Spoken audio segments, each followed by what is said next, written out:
Suddenly, when we got married, it occurred to me that now I'm responsible, like for a whole, family. Like, and then when our children started coming, it was more like it was even much more real. Like so initially there was this anxiety, this fear. How will I do it?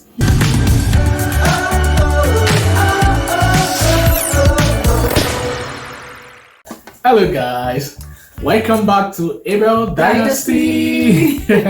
We're so glad to have you here once again. Today, I'm here with my wife, Abimbola, and my name is Steven, as you all know. Thank you for always joining us. Today we have a very important, topic, and we want to look at what is a successful marriage. So I mean, as you're watching, I want you to ask yourself, what would you see in a marriage that will make you think the marriage is successful? What are the factors?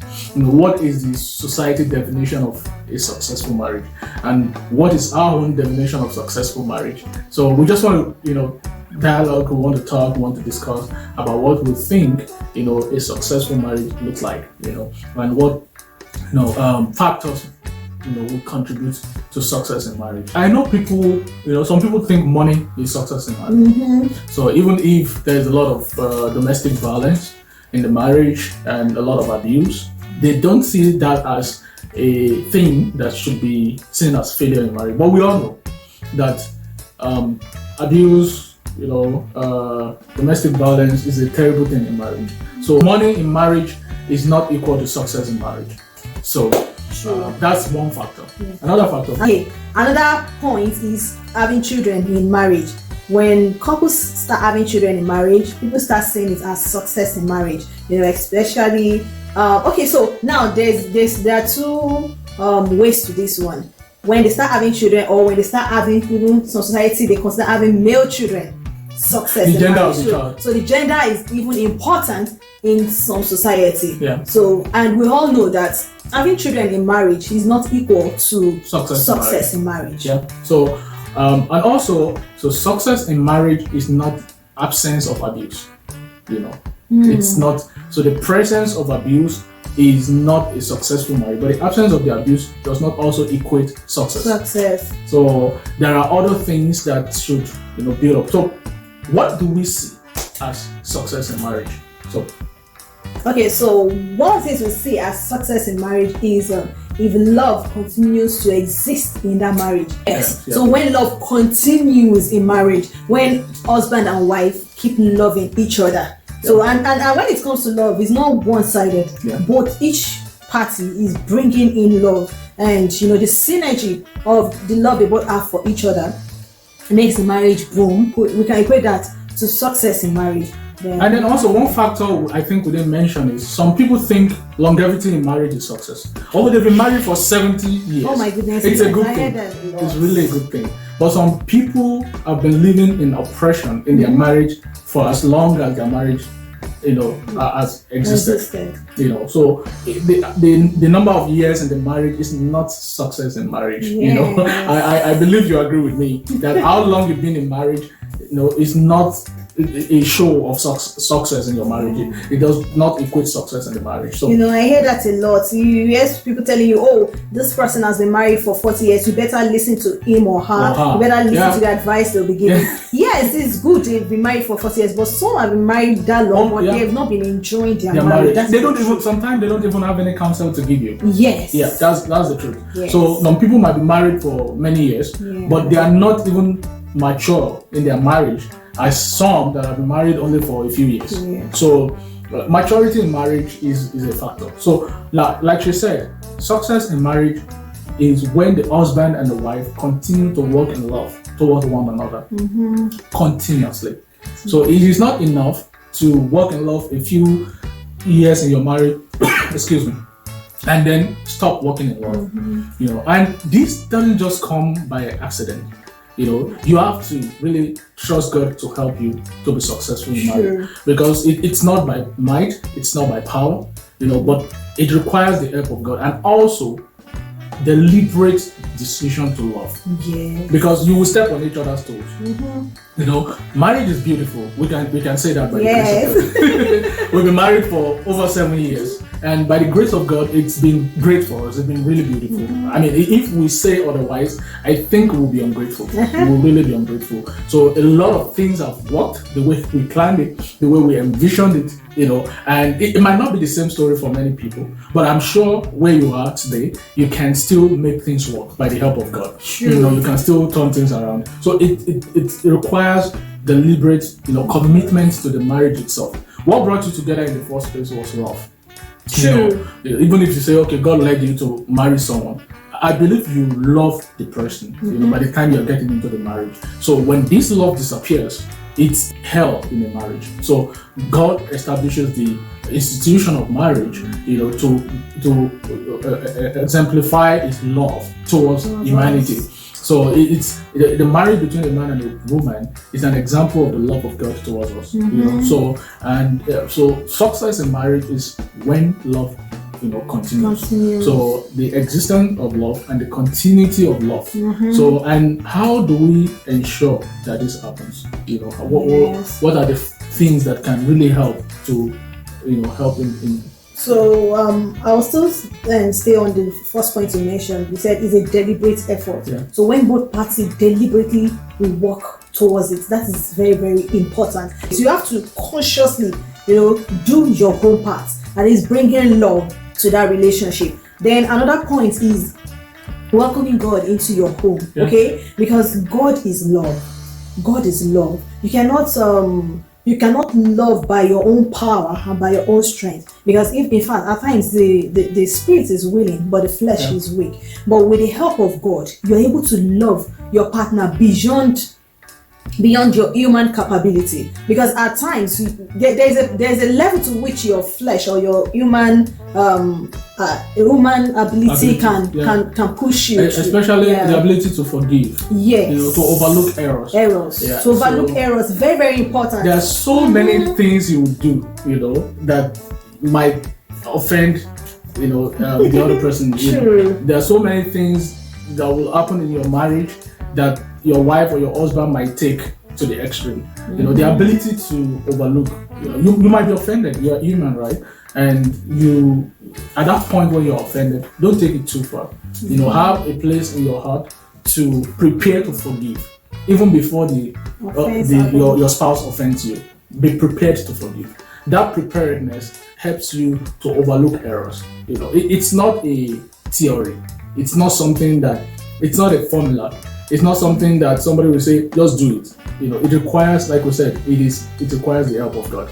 It also requires practice. If so, let's say for example, let me look for one example. Okay, so let's say every time I come in, when I remove my shoes, I put them where I shouldn't put them. And then let's say yesterday my wife complained about it. And today, unconsciously, I just threw, maybe she just cleaned the house and everywhere's looking clean. And I just came, I threw my clothes here, threw my, shoes here, and then I used things scattered everywhere. And, she might be like, you didn't even, make any effort to make this house clean. Every time I clean the house. And that alone might degenerate into something that might even end the marriage. Oh, it's not neat, it's always wrong. It does not take care of the or she might be the one in this case. So sometimes we just need to overlook while adjusting. It takes both sides to adjust. So the husband adjusting, the wife adjusting, and not deliberately trying to step on each other's toes. And also not deliberately trying to pick offenses. Yes. So it's both ways. Not deliberately trying to step on each other's toes, and not deliberately trying to pick offenses. Okay, so I believe you understand how both works. And the truth is that God wants every one of us to enjoy our marriage. God wants good things for us, and honestly, marriage is a beautiful thing.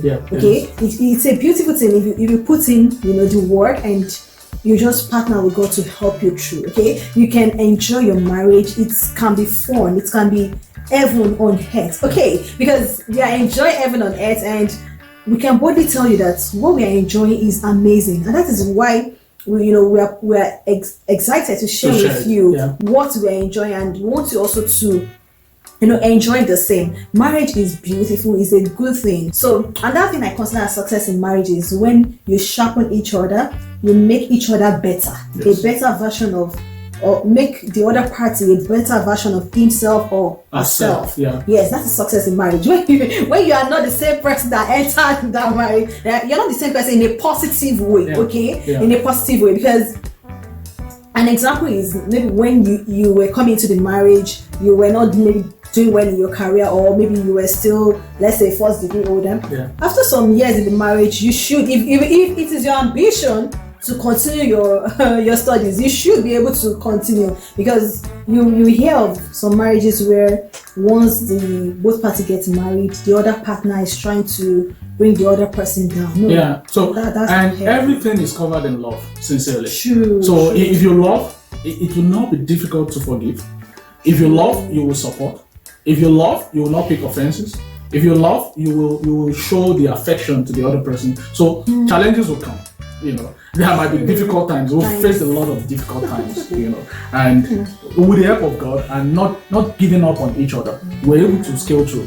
So to tell you that sometimes there will not be challenge. Most of our challenges in our own marriage has been external, not the challenges we created for ourselves.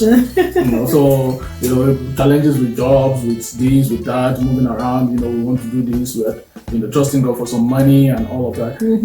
Those are some of the things we could say were challenges, but most of those were not internal.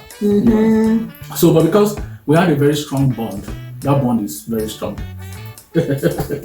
So, and God has helped us to really continue, no matter what it is. And I'm not seeing my thing as my thing. I see whatever I have as house, and she sees whatever we have as house, and that has really helped us to keep moving, to keep helping each other, and I believe that is also covered in love. And another thing you must also remember is that the two has become one.